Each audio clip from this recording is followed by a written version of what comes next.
we're continuing with our traditional of the traditionals, Meadowsweet Mead. Today, this has been sitting for close to 3 weeks, so we just want to take a reading on it and see where it is. It was not a stupendously high gravity to start with at 1.070, so I'm not expecting that this needs much more time, and we actually, you can see there's a fermenter sitting out here. We might even be ready to rack this today. Now, people have asked, can I just drop my hydrometer right into the brew? If you can get it all the way in, yes. If not, nope, you can't, because it has to float. I have not assembled the Todd, but this way Brian won't get a lap full of sanitizer. Yeah, this is the Todd, also known as the syringe, that we use for taking samples, because the old way, the turkey baster that we had that was like this long just made a mess. And thank you, some of you have said that it really was the baster and not me. I appreciate that. And I'm just going to get in there, grab a sample from the middle. This has not been degassed. There's a lot of gas in here, and you can see it kind of coming out of solution in this syringe. And a lot of the time we don't degas on purpose in primary because as much as it's good to let some of the gases out during fermentation, this one, we're pretty sure it went clean and dry anyway. So I'm not as concerned with that. I mean, look, it's already clear too, you know. So I'm not as concerned with that aspect of it during fermentation. But what I do want is I want some off-gassing to happen while it's in conditioning phase so that there's no oxidation. A little bit left in the syringe. I'm just going to put it into a taster glass. So what's the fun in brewing if you can't taste it, right? Okay, what I'm seeing is 992, 994.996. So, yes, it went below 1.000. So today is July 22nd. So, because this is our first reading, in most circumstances, we would wait another week and check and compare the two gravity readings to make sure that it wasn't fermenting more. But because it went to 0.996... It's done. It's done. We're going to rack it. It's also 10%, 9.99%. So I'm just going to call that 10. I think we're pretty safe to say that. But yeah, this would be its first racking. Got a little bit of herb in there. I do smell herbs. It's very grassy notes. So it's definitely the herbs. Oh, wow. That's interesting.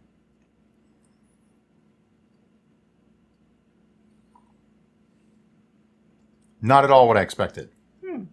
It has grassy notes, not in a bad way. It's the grassy herb thing going on. It's not bad at all. It's almost floral. Yeah. And then it ends more herbal. Yeah. And it's very dry. I mean, it's extremely dry, but it's not unpleasant. Derek had said that it smelled footy when we were off camera. I don't think it's footy. Well, it's funny because I was actually getting the dreaded grapefruit essence that Brian I'm not getting that. hates. So I found it weird that I was getting it and he wasn't when normally he gets it and I don't. So I didn't get it. It is young. I mean, it's like 3 weeks old. Okay. So, you know, it should taste like something rather unpleasant at this point.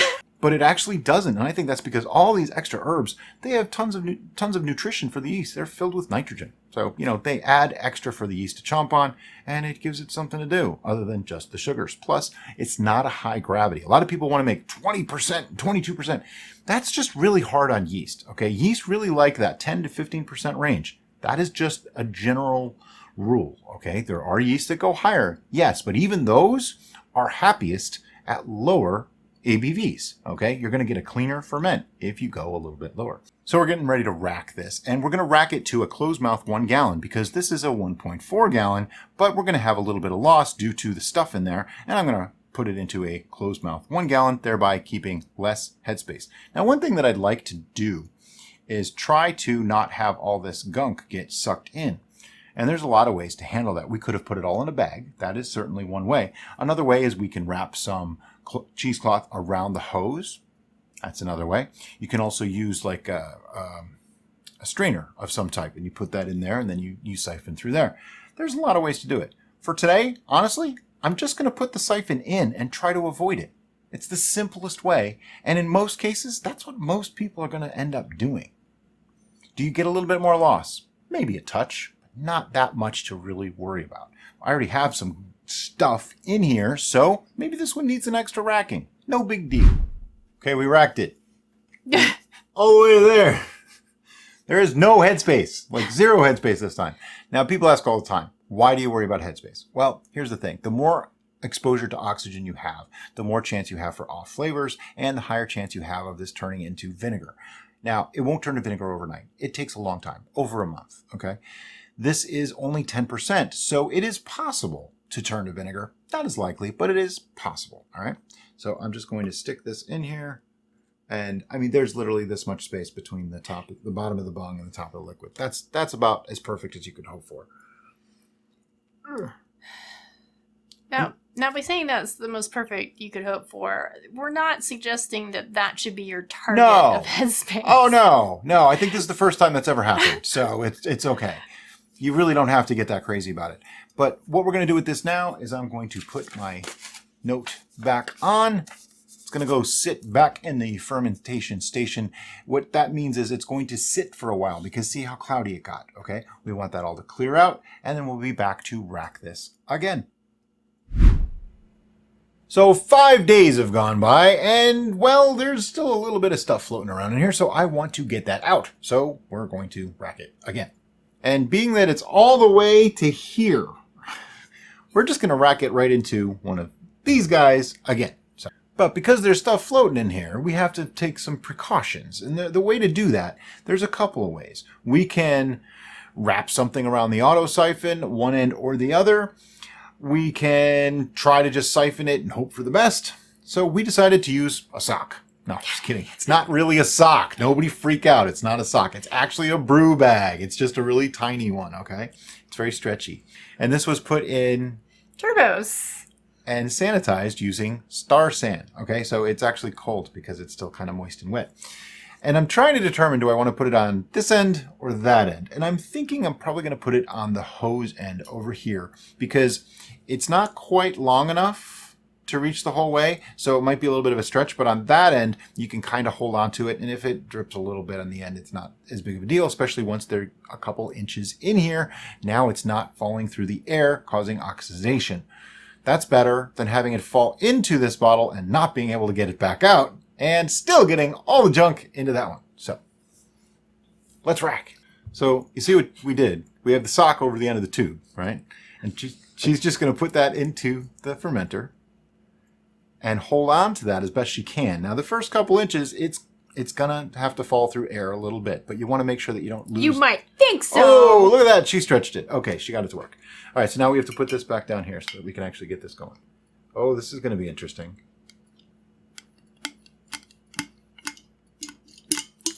The level was so high. Okay. And we're racking. So as you can see, we racked it. It was way up to here. So did we lose a couple ounces? Yes. You always do when you rack. And that's why we don't like to rack a million times. But in this case, it was necessary. There was just a little bit too much stuff. We did a pretty decent job, too. It's still quite clear. You can totally see right through it. But the one thing I don't see is any more Meadowsweet. So our ridiculous sock method worked. Yep. But anyway, so this is going to sit for a few more days. We're going to let it clear out a little bit more, and then we'll be back to bottle. And we're back! Continuing with our Meadowsweet Mead. We've learned some things since we started this. The first thing is that traditionally, Meadowsweet Mead was flavored with the flowers only.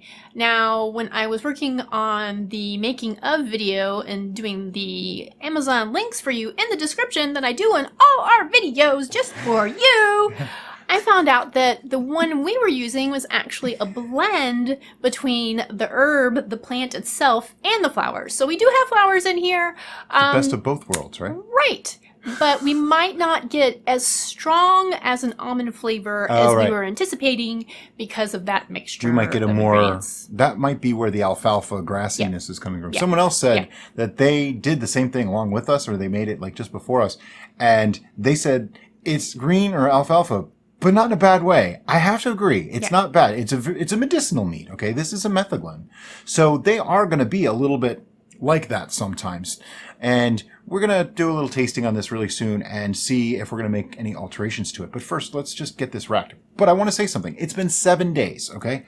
This is nice and clear. Look at how pretty. Looking at the bottom, there is almost no fallout. No lees came out. We are going to rack it to a pitcher anyway, because it does facilitate mixing when we do the back sweetening, which I'm fairly certain we're going to be back sweetening this. Because it's 0.996, so it's dry to dry, dry, dry. And, well, you know, I like things a little bit sweeter than dry to dry, dry, dry. So we're going to put it into a pitcher, do the mixing, and we'll be back once the racking's done. As usual, everything has been sanitized, including our hands and the surrounding surfaces, so we're good to go. Should we walk around like this? By the way, if you're curious about how to rack, there's a link right there to our racking video.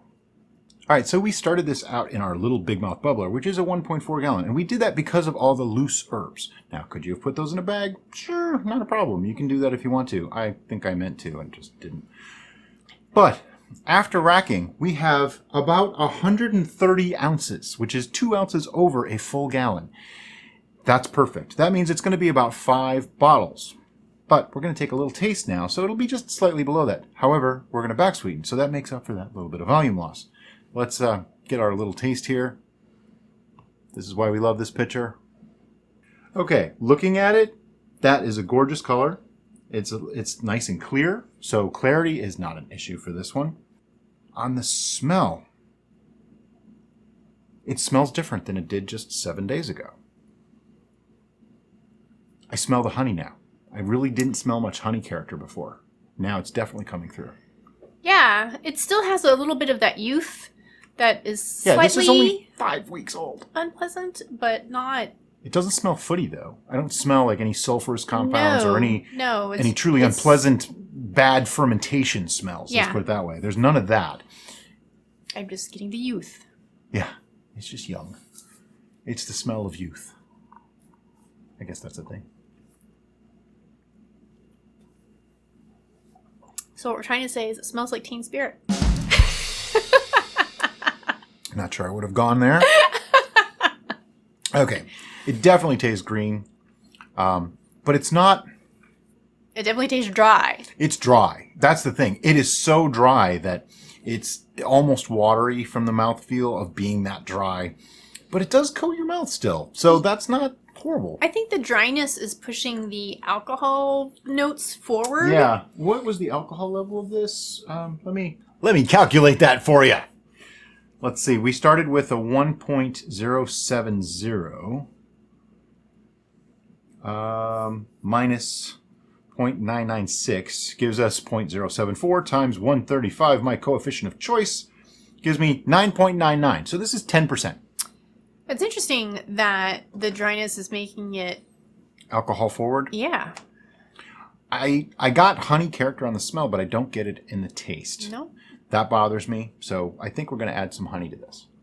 And we thought we were going to back sweeten it anyway due to the low final AB or low final gravity. But now with the tasting notes, we definitely want to add some more honey. What's really interesting, though, is I think with a little sweetener, this will be really good. Yeah. I think I'm going to like it. Yeah. I have to admit, after the last time we tried this, I was we had our doubts. I'm not sure I'm going to like this one. But and I like methaglins. So, and I like teas. I like herbal teas. So it was kind of a letdown for me because I'm like, this is supposed to be this great thing. Well, finding out a little bit about the flowers versus stems and pieces thing lent a little bit of light into that. Yeah. But I do still think it's the dryness that might be a problem. So let me grab some honey and we're going to add some to this. Okay, so we have more honey from Derek Skinner. He sent us like 6 or 8 of these. Yeah, 1, 2, 3, 4, 5.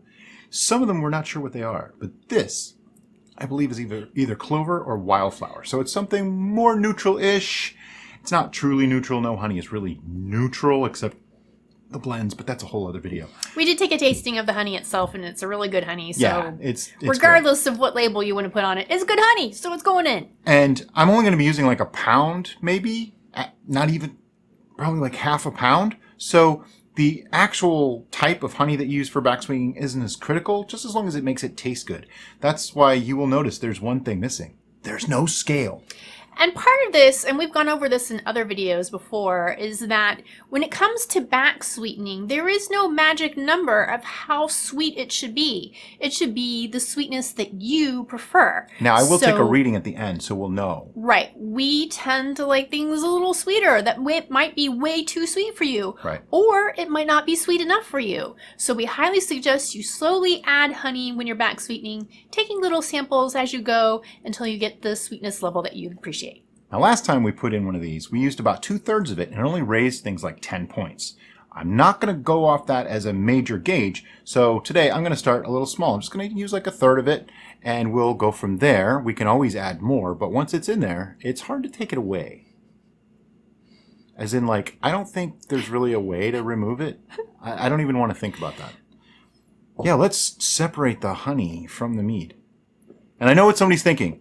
Oh, but then as soon as you do this, it could re-ferment. You're absolutely right. And that's why when we're done with this, we're going to pasteurize this.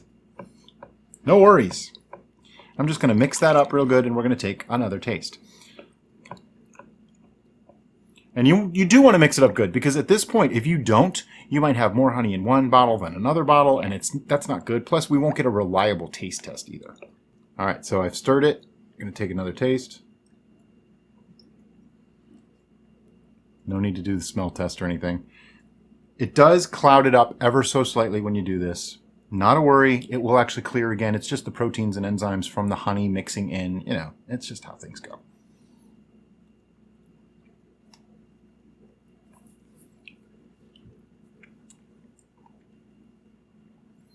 Barely detectable. It's mildly better, but it's barely detectable. I'm putting more. How much more? I don't know. About that much more. My feeling is we have the tannic effect from the herbs and the stems and pieces and all that, and from the tea we added. So that's making this very tannic and very not... Astringent is too strong of a word, because it's not actually astringent at all. Yeah. But it has a little bit of a medicinal flavor that I'm trying to overcome. And the easiest way to get rid of that is a little bit more sweetness, because the metheglin, a spice metheglin, if you take the sweetness out of a metheglin, they taste kind of astringent and medicine-y. But once you add that sweetness back in, now they taste wonderful. All the holiday spices and Christmassy spice flavors don't taste so good without some sweetness. So that's what I'm going for here. It is possible, because our particular batch of Meadowsweet was a combination of the flowers and the herb, the plant parts, that alone may have had enough tannins and the black tea wasn't a necessary addition. But it did it anyway. But as we stated from the very beginning, this is the first time we've ever brewed anything with Meadowsweet, so we were guessing on what elements might be needed. Some of the recipes that we were using as a basis did have more acids and more tannins added, and that's why we did that. Yeah. But I believe they were probably just using the flowers, and so that might have been necessary. Ooh. It's vastly improving. I don't think it's quite there yet. I think it still needs more. There's a little bit of a sour bitter on the back end. Yeah. That I think it just needs a touch more. One of the cool things that we've learned about Meadowsweet as we were researching the plant itself is that it has the element in it naturally occurring that they use to make aspirin.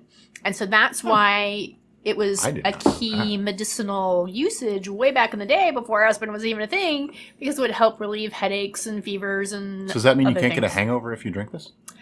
I am not going to make that statement. Think about it. If it prevents headaches. Hey, who knows? Although I've actually heard from various people that drinking mead never gives them a headache. I don't drink enough at one time to ever get that drunk to have a hangover. And I think in my entire life, I've had like one hangover. I just don't really get them. So I'm not even a good judge for that. But I've heard from other people that they don't get them from meads. They get them from commercial meads, though. But they don't get them from homemade meads. Ooh. All right, so that was the third edition. And we're up to like that 2/3 mark again. What do you think? Notice that our patented technique of adding a little bit of honey each step means we get to taste it multiple times. So go team. Yeah. I think it's pretty good. I'd like to add just a touch more. Yeah, just a little bit more. To me, this begs to be a sweet mead rather than a dry mead. So right now, I would say it's a little bit more than a neutrally dry. It's not quite a sweet. So just that little bit more might turn it into like a lightly sweet or a semi-sweet mead. It's never going to be a super sweet mead. We're just not going to go there. We don't really go there anymore. But I'm going to bet the final gravity on this is like a 10-14 or 10-15 with that little bit more of addition. Might even still be like in the 10-12, 1.012 range, which is a semi-sweet to most people. Some people will say that's abhorrently sweet. Some people will say that's still dry. And you know what? That's why we do it this way. And that's why we suggest that you do it this way as well. All right. I'm going to pour a little bit more because we're past 128 ounces and I don't want any extra from the bottles. But it is making it progressively more cloudy, which should clear up over time. The honey character now comes through in the smell. It does smell different now.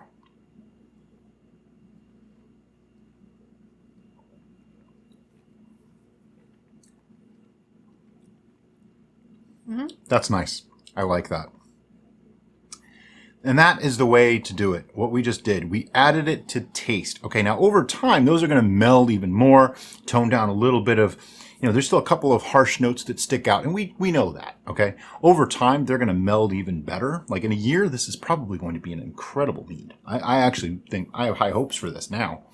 Now, this process is actually easier for us because we both tend to like the same sweetness level. However, if your life partner does not enjoy the same sweetness level as you do, make 2 batches. You can just split this into 2 vessels, add a little honey, as long as your life partner is available to do tastings, and you can have your bottle and their bottle, and everybody's happy, and it's a win-win. Yep. I am going to mix this up a little bit more. And that is actually a really great idea. It personalizes it. If you have a friend that you're going to give it to and you know they'd like things sweeter or drier, you can totally customize these brews. Yeah. And that's kind of something that we're getting really into rather than saying, oh, well, this should end at this. No, I think really personal choice is the way to go. We've had other viewers make comments that they specifically brewed something for a friend and they knew what their preference was, and so they tailored it to that. Even though it wasn't their own preference, their friend really enjoyed it, and that's a great way to customize a gift because not only is it home brewed, but it's home brewed just for them. Like, for instance, her brother and his wife like things a lot drier than we do. So if we were ever going to make a gift for them, which, maybe we should, it would be something on the dry side rather than on the sweet side. Not really my preference, but they actually really like it that way. We were surprised when we brought some over what they liked and didn't like. Yeah. It was the super sweet, desserty stuff and the really, really dry stuff. Nothing in between. They didn't like anything that had a semi-sweet or even a sweet. They liked the uber sweet because it was different and unique, and they liked the really, really dry. So everybody's different, and that's cool. Anyway. All right, so now we're going to take a reading just to see, out of curiosity, where our honey additions got us to. And that way I have a record of it. I put that on the label because people have asked.